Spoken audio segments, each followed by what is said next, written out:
మీ business ఏదైనా మీ ఊర్లో promotion చేయాలంటే అది సుమన్ టీవీతోనే సాధ్యం. ఇప్పుడే సంప్రదించండి.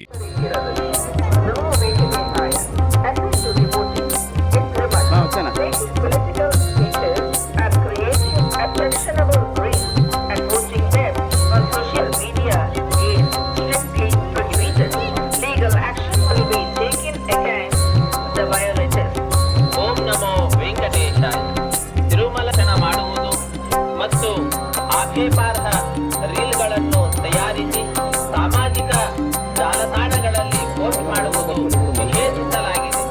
ಎಚ್ಚರಿಕೆಯಿರಲಿ. ನಮೋ ವೆಂಕಟೇಶಾಯ.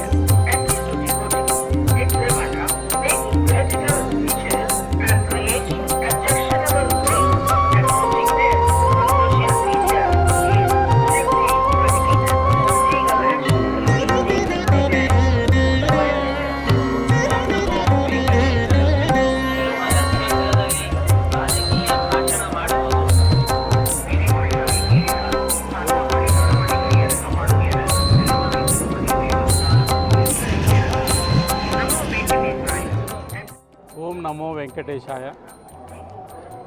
కలియుగ దైవం వెంకటేశ్వర స్వామిని ఈరోజు ఉదయం పవిత్రమైన బ్రహ్మోత్సవాలు ప్రారంభమవుతున్న సందర్భంలో దర్శించుకోవడం నా అదృష్టంగా భావిస్తున్నాను.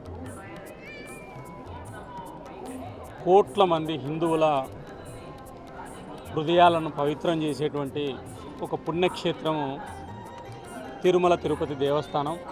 ఈ ప్రాంగణం గత కొన్ని రోజులుగా తిరుమలను దురదృష్టవశాత్తు ఒక ప్రచార కేంద్రంగా, ఒక వివాదాస్పదమైనటువంటి స్థలంగా రాజకీయ అవసరాల కోసం చిత్రీకరించడం అనేటువంటిది నిత్యం సామాజిక మాధ్యమాల్లో కానీ, మీడియాలో కానీ, లేదా ఇతర మాధ్యమాల్లో కానీ తిరుమల గురించి వస్తున్నటువంటి యొక్క చేస్తున్నారు. చాలామంది స్వార్థ ప్రయోజనాల కోసం తిరుమలలో ఏ చిన్న సంఘటన జరిగినా, లేదా తిరుమలలో తిరుపతిలో ఏ చిన్న సంఘటనకు సంబంధించినటువంటి వెలుగులోకి వచ్చినా పెద్ద ఎత్తున ప్రచారాలు చేయడం, పెద్ద ఎత్తున దాన్ని రాజకీయ ప్రచారంగా మార్చడం అనేటువంటిది దురదృష్టకరం. ఈ దేశంలో ఉన్నటువంటి వ్యక్తులే కాదు, ప్రపంచంలో ఉన్నటువంటి అనేక మతాలకు సంబంధించినటువంటి వ్యక్తులు, లేదా పవిత్రమైనటువంటి కోట్ల మంది హృదయాలను దోచుకునేటువంటి, ఈవెన్ అయోధ్యలో ఉన్నటువంటి ఈరోజు దేవాలయానికి సంబంధించినటువంటి యొక్క శుభ్రత కానీ, లేకపోతే నిర్వహణ సంబంధించి కానీ, తిరుమల తిరుపతి దేవస్థానానికి సంబంధించినటువంటి యొక్క ప్రక్రియను, లేదా ఇక్కడ పనిచేస్తున్న సిబ్బంది యొక్క క్రమశిక్షణ, లేదా తిరుమలలో పనిచేసేటువంటి ఈ యొక్క టీటీడీ కానీ, లేకపోతే ఇక్కడ అనేక మంది పనిచేసేటువంటి యొక్క తీరు అందరికీ ఆదర్శంగా ఉంది. ప్రపంచంలో అందరికీ ఆదర్శంగా ఉన్నటువంటి యొక్క దేవాలయము ఆంధ్రప్రదేశ్లో ఉన్నటువంటి కొంతమంది రాజకీయ నాయకులకు మాత్రమే తిరుమలలో అన్నీ అపవిత్రంగా కనపడతాయి. తిరుమలలో జరిగే ప్రతి ఒక్కదాన్ని రాజకీయ కోణంలో మాట్లాడతారు. కారణం ఏంటంటే, మేము అధికారంలో ఉన్నప్పుడు మా మీద మాట్లాడారు కాబట్టి, ఇప్పుడు మేము అధికారంలో లేము కాబట్టి మేము ఏదైనా మేము కూడా రాజకీయం చేయొచ్చు. దీనికి అంతం ఎక్కడుంది? తిరుమల తిరుపతి దేవస్థానానికి సంబంధించినటువంటి విషయంలో మాట్లాడడానికి అనే విషయాన్ని నేను గుర్తు చేస్తున్నాను. అంటే భారతదేశంలో కాదు, ప్రపంచంలో ఉన్న కోట్ల మంది హిందువులకు ఈ తిరుమలలో అన్ని మంచి విషయాలు కనపడతాయి, భక్తులందరూ కూడా మంచి విషయాలు కనపడతాయి. మన ఆంధ్రప్రదేశ్లో ఉన్న రాజకీయ నాయకులకు మాత్రమే మనకు అన్నీ కూడా చెడ్డ విషయాలుగా కనపడతాయి. కాబట్టి నేను ఒక్కటే కోరుతున్నా, దీనికి ముగింపు బలకండి.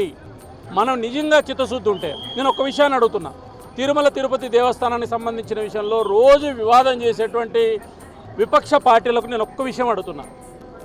మీరు పాలకవర్గంలో ఉన్నారు, మీరు అధికారం అనుభవించారు, మీరు ఇక్కడ ఉన్నటువంటి అనేక విషయాల మీద ఈరోజు వివరణలు ఇస్తున్నట్లు మీరు కూడా వివరణలు ఇచ్చారు. మీకు ఒక విషయం అడుగుతున్నా, ఒక తిరుమల తిరుపతి దేవస్థానం ఒక్కటే ఎందుకు మాట్లాడుతున్నారు? మిగతా అన్ని మతాలకు సంబంధించిన విషయాలు అనేక చర్చిల్లో వివాదాలు ఉన్నాయి, అనేక చర్చలు కొట్టుకుంటున్నారు. వాళ్ళు కోట్ల రూపాయల చర్చలకు సంబంధించినటువంటి ఆదాయాలు పంచుకునే కొట్టుకుంటున్నారు. వాళ్ళు ఎక్కడ బయటకు వచ్చి మాట్లాడడం లేదే. వాళ్ళు ఎక్కడ బయటకు వచ్చి మా చర్చల్లో ఇవన్నీ ఉన్నాయి, మాకు మా యొక్క మతానికి సంబంధించినటువంటి వాళ్ళు మేము ఎంత ఇబ్బంది పడుతున్నాము, లేకపోతే దీంట్లో ఇవి ఉన్నాయి లోపాలని వాళ్ళు ఎక్కడ మాట్లాడడం లేదే. వాళ్ళు రహస్యంగా కూర్చొని మాట్లాడుకుంటున్నారే. ఇతర మతాలకు సంబంధించిన చాలా దర్గాలకు సంబంధించిన విషయాల్లో, లేదా ఇతర సంబంధించిన అనేక రకాలైనటువంటి ఇతర మతాలకు సంబంధించినటువంటి మహమ్మదీలకు సంబంధించినటువంటి వాటి విషయాల్లో కూడా వివాదాలు ఉన్నాయి. మరి వాళ్ళు కూడా ఎక్కడ బయటకు వచ్చి మనలాగా మాట్లాడటం లేదే. మీరు నిజంగా హిందువులైతే, మీరు నిజంగా హిందూ భక్తులైతే, నిజంగా హిందూ ధర్మం కోసం మీరు మాట్లాడే వ్యక్తులైతే మీరు మీడియా ముందుకు వచ్చి ఎందుకు మాట్లాడుతున్నారు ఆ విషయాలు? మీరు అధికారులకు సమాచారం ఇవ్వండి. తిరుమల తిరుపతి దేవస్థానంలో మా అధికారులు బాగా పనిచేస్తారు, మా యొక్క అర్చకులు బాగా పనిచేస్తారు, మేము ప్రపంచానికి ఆదర్శమని మీరు 5 ఏళ్ళు చెప్పారు కదా. మరి ఈరోజు మీరు అధికారులను కోల్పోతున్నట్లే మీకు ఇది ఎందుకు వస్తాయి? ఒకవేళ తిరుమల తిరుపతి దేవస్థానంలో ఎక్కడన్నా తప్పులు జరుగుతున్నా, లేకపోతే ఎక్కడన్నా మనకు అరిష్టం అనిపించినా, నిజంగా హిందూ భక్తులుగా మీరు భావిస్తున్నా, దీన్ని రాజకీయం చేయొద్దండి. అధికారులకు లేఖలు రాయండి, మీరు పోయి ఫిర్యాదులు ఇవ్వండి, లేదా మీరు పిలిస్తే వచ్చి మాట్లాడేటువంటి సిబ్బందే కదా ఇక్కడంతా ఉన్నటువంటి వాళ్ళు. కాబట్టి దయచేసి నేను దీన్ని కూడా రాజకీయ కోణంలో చూడొద్దండి, ఇక్కడికి ఆపేయండి.